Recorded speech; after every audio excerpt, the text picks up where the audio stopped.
If you're a Jets fan like me, you know all too well that the draft has been a little bit scary in our history. Quarterback Christian Hackenberg, Penn State. Vernon Golston.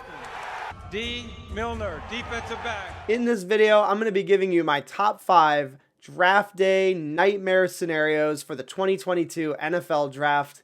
Let's go ahead and let's get after it.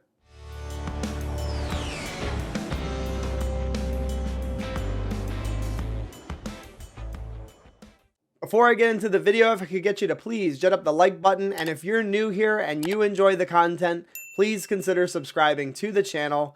I do want to let you know we'll be live streaming this upcoming Wednesday night, and we will be joined by Matt O'Leary.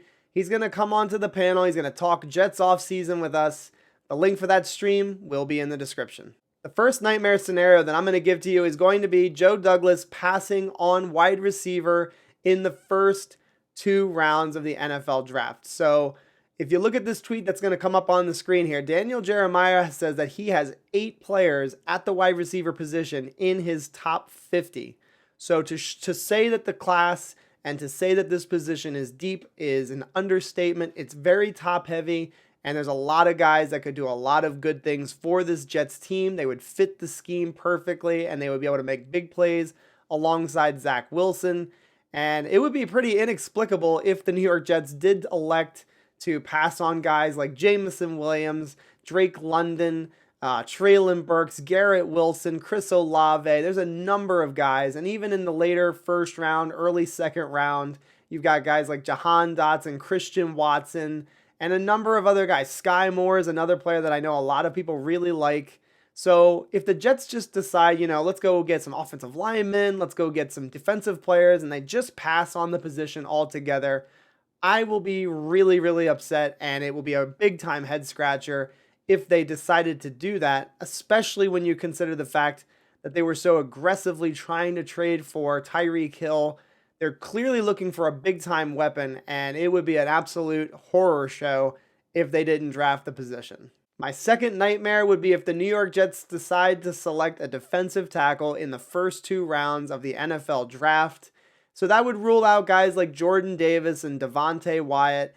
And I think that's going to upset maybe a small sector of the fans. I think that there is reason, to believe that the defensive tackle spot needs to be upgraded, especially when you remember that Foley Fatukasi is no longer a New York Jet. So I do get it. And I think that it's fair to say that those guys would help the defense. I think it's pretty obvious, in fact.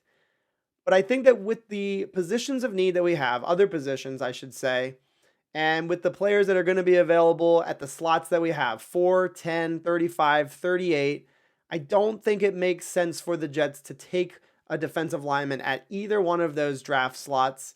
And I think that safety's really rich in the second round. I think that in the early part of the first round, you're looking at wide receivers, edge rushers, and maybe even some offensive linemen I think could make sense at those spots. But to me, I feel good enough rolling into next season with Quinnen Williams, Jonathan Franklin Myers playing some of those inside reps. Jonathan Marshall, a name that we don't talk a lot about. The Jets drafted him just last year.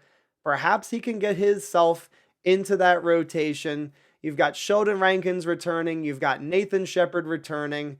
So I think that there's a mixture of young and veteran presence in the interior of the defensive line. And I would say that I'm comfortable waiting until some cuts have been made after the draft in the month of June. There may be some guys that shake free and you can go ahead and you can plug them in, and they can kind of be a stopgap for the interior defensive line. And to me personally, that's just a better use of the draft picks. My next nightmare would be if the New York Jets decide to select a tight end in round 2 or round 3. I know that a lot of us, including myself, were really fired up to go ahead and get Trey McBride in round 2 or even Jeremy Ruckert in round 3. But I do think that that ship has sailed. Seeing how Joe Douglas executed free agency and really attacked that position, adding Tyler Conklin from the Minnesota Vikings, and adding CJ Uzomah from the Cincinnati Bengals, I really don't think that it makes sense to use an early pick on the position anymore. And that's not to say that guys like Trey McBride and Jeremy Ruckert wouldn't bring something to this offense, but I think what you're doing in that position is you're just oversaturating and you're using too many assets for that one position group. So in this case, it would be money and it would be a draft pick. I am still in favor of them selecting a tight end, but at this point in my mind, I think that we need to be looking at rounds 4 and on. I think there's a ton of names you could make the case for. Jake Ferguson of Wisconsin, Isaiah Likely makes tons of sense. Explosive tight end. Greg Dulcich of UCLA. I really like Cole Turner of Nevada. He's one of my favorite prospects at the position.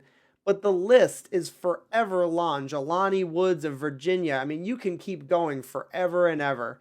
And so for me, and thinking about what Joe Douglas tries to do in the NFL draft, he's going to try to find the best value at the position, and it's going to have to be a little bit later than what we originally thought at the beginning of the offseason. My fourth nightmare for the Jets would be as if they decide to trade away Mekhi Becton on draft night.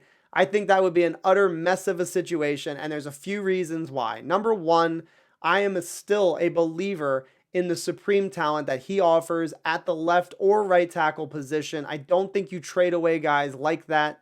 There's a reason why he was selected in the first round of the 2020 draft. He was almost a Pro Bowler as a rookie.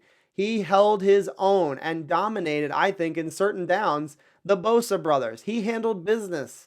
And then, of course, there were ups and downs in his rookie year. But he really showed that he can line up against the person opposite him and dominate them. And again, I don't think that you trade players away like that. Another reason why I'm not in favor of trading him away on draft night is because I'm not really into the idea of spending a early first round pick on a guy like an Evan Neal, Ikem Ekwonu, Charles Cross. These are, again, all talented players, but I don't want another rookie starting on this offensive line moving forward. I want veterans to be playing on the offensive line moving forward for a really long time. I don't want them to go ahead and get another rookie, another dice roll. Let's stick with the guy that really showed that he can play at the NFL level. And again, I think that's what you get with Mekhi Becton. And ultimately, I don't think they would get a lot of compensation. If they decided to try and trade Mekhi Becton away, I think you're not getting the compensation back. So therefore, it's an absolute nightmare. My fifth and final nightmare for the Jets on draft night is if they draft Kyle Hamilton, the safety from Notre Dame. And I'm sure some of you who are watching right now are going, wait a second, dude, you just took Kyle Hamilton in your last mock draft. I did. And in that same video, I talked about how I didn't want to do that. I was doing that mock draft as if I were the New York Jets, as if I were Joe Douglas and what he might do, not necessarily what I would do. And again, personally, I don't like the idea. I'd rather go to the second round to go get yourself a Jaquan Brisker, a Lewis Cine, maybe even trade back a little bit and get Jalen Pitre from Baylor. I think Dax Hill is another guy that probably is going to end up being a late first round pick. But if he somehow drops at that 35 pick, I'm pouncing on that. I love Dax Hill, and I think that he offers the range, the versatility, the athleticism, and the playmaking ability that also Kyle Hamilton does at, a much, much less, high of a value pick. And so ultimately, if you disagree with this, don't feel like I'm saying you're wrong and I'm right. It's just a matter of opinion, and with all of these takes here in this video. So I hope you guys enjoyed watching this, and please do let me know in the comments, what are some of your nightmares for the Jets on draft night? Perhaps it's me passing on Kyle Hamilton. Maybe that's a nightmare for you. Just load up the comments. I will read and respond to as many of them as I can. I hope you all had a great time watching. Go Jets, and I'll see you guys next time.